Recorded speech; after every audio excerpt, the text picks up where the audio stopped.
Alright, so for the next few minutes we'll go through setting up notification in EMS. So we'll talk about creating a client or user notification, and then we'll talk about setting up notifications for the sponsors or hosts in the system to remind them of things. All of our notifications are configured under Configuration, Administration. And we'll start off with our standard notification rules. So notifications here would generally go to basically the EMS users or people on the event side of the event. So anybody who needs to set up the equipment, needs to know about new web requests, anything along those lines. So to set one up, we'll first hit New.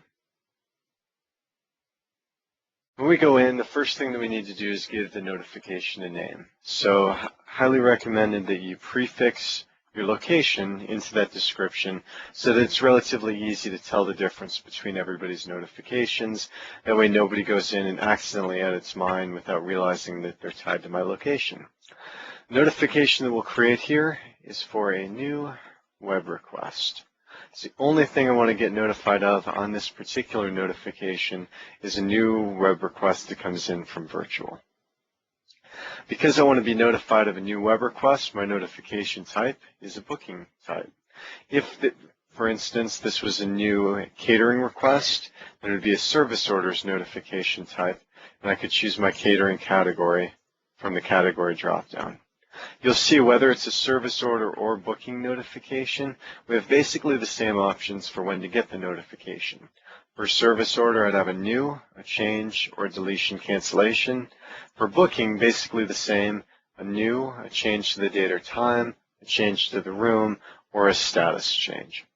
Again, in my case, I only care about new web requests, so I only need new bookings. From there, we have to decide what our notification range is. So for instance, if I put in 7 days prior to the booking date, I'd be saying that any bookings that get added, any new web requests that come in within the next 7 days would immediately send me a notification. Any new web requests that come in 8 or more days from right now would never trigger a notification.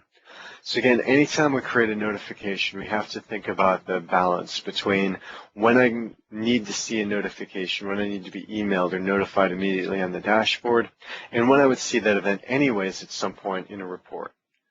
In this case, often we might want to set it down to say 2 days. So anything coming in the next 48 hours would immediately send me an email. Anything outside of that, I think that I would probably see in time to deal with otherwise. Next is our source. So in this case, again, I only care about new web requests, so I only need to see things coming from virtual. Again, if we were talking about, for instance, a new catering order, I might not care about the source, whether it was created in the client or virtual, I'd still need to get the notification. Again, because I only care about web requests, I only care about things that came from the web. We hit next. Next thing we need to add is where am I going to get notified, or what users am I going to notify on this. So if, for instance, we add the name to the top area, in this case, anytime this notification triggered, Charlotte would get it on her dashboard.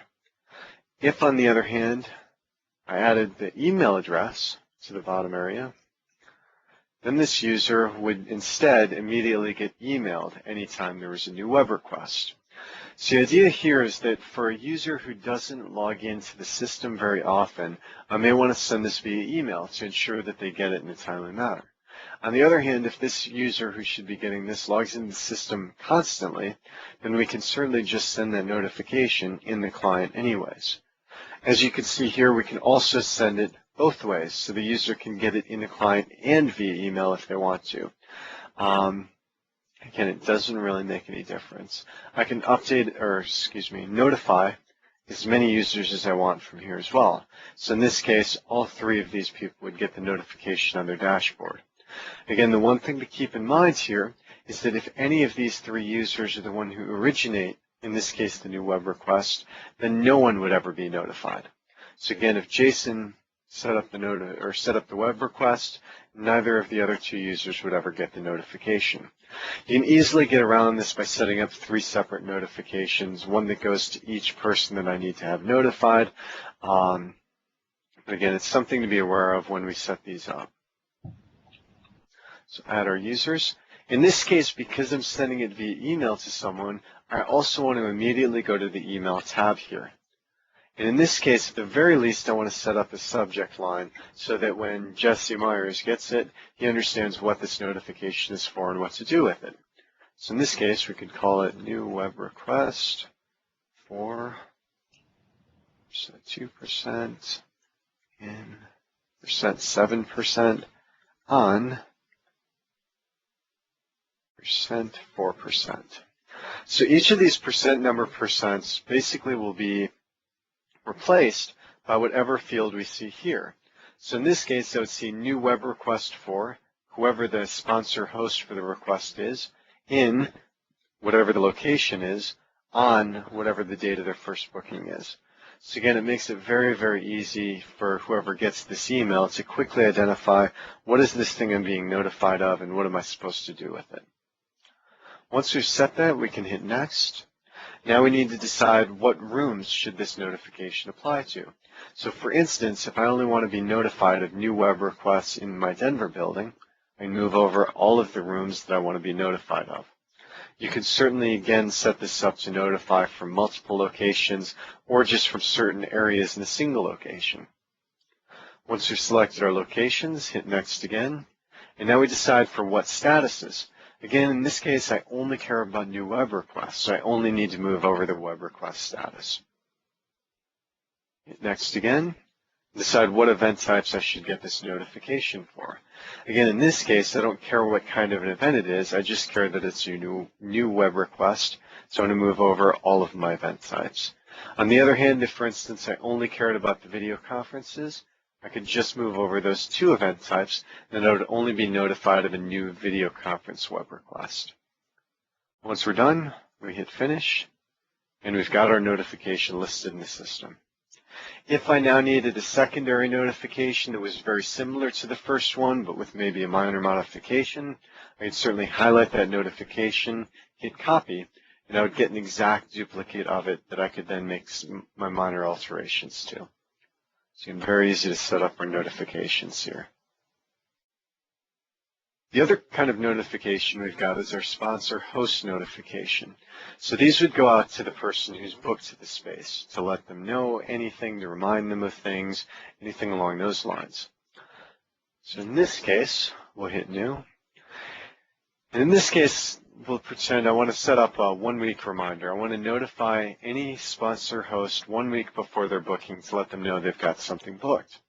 So I might, again, prefix this with my location and then with whatever their notification is for. So in this case, a 7-day reminder. For any of our sponsor host notifications, it's fairly important that we create a header message and a footer message to go out with it to let the user know why they're getting this email. And if we don't have any messages included, all they'll get is an email with their booking information that's not really helpful or informative. So here we would certainly want to go through and create a special message just for this 7-day reminder. Next, we need to choose our frequency. When does this reminder send? In my case, I want it to send 7 days prior to the booking date. Unlike the regular notifications, this works sort of in the opposite way. What that means is that if my event is in the system 8 days out, the next morning a notification would be triggered. If, on the other hand, you booked my event 6 days out, I would never get this notification. The other thing to keep in mind with these notifications is that it's 7 days prior to the booking date. So in this case, I would get a notification 7 days prior to every single booking I have. Again, if I have a recurring meeting or a block booking, this can get really, really obnoxious if I have a whole lot of bookings in a row. So instead, we might choose to send it weekly, which means I can send all of the notifications on Monday for everyone who has a booking the following week. So that way, anybody who has multiple spaces booked the next week would get one notification for all of those spaces. Alternately, we could even send it monthly. I could say send it 15 days prior to the end of the month for everybody who has a booking the following month. So again, a couple of easier ways to limit the total number of notifications you're going to send to someone while still making sure that they'll be reminded of things. We can also choose just to send this notification for people who have multiple bookings or who have a block booking. So again, that way if somebody has a single booking, maybe we'll want to send them a different set of information than we'd want to send to somebody who has one of the block bookings. We can also include the confirmation if we want. So again, if I want to remind them of what they've booked, we could certainly send that. Next, we choose what time to email the notifications. So because I'm sending these 7 days prior to the booking date, I may want to send these at 2 p.m. so that anybody who gets this notification would have some chance to act on it. Again, we choose the time zone that 2 p.m. would be relative to. We can also include a cancel link in the body of this reminder so that if the user no longer needs their space, rather than having to do anything, they can just click the cancel link right out of the email to cancel their booking. We could also include a reconfirm link if we wanted to force the users to reconfirm their bookings to let us know that they actually intend to use the space. Next, we choose who to email. So again, as always, we never want to email the sponsor host. We want to email the first contact associated. If the sponsor host doesn't have a first contact or their own contact, then this will still send them the email. Their information is still located in the first contact email area.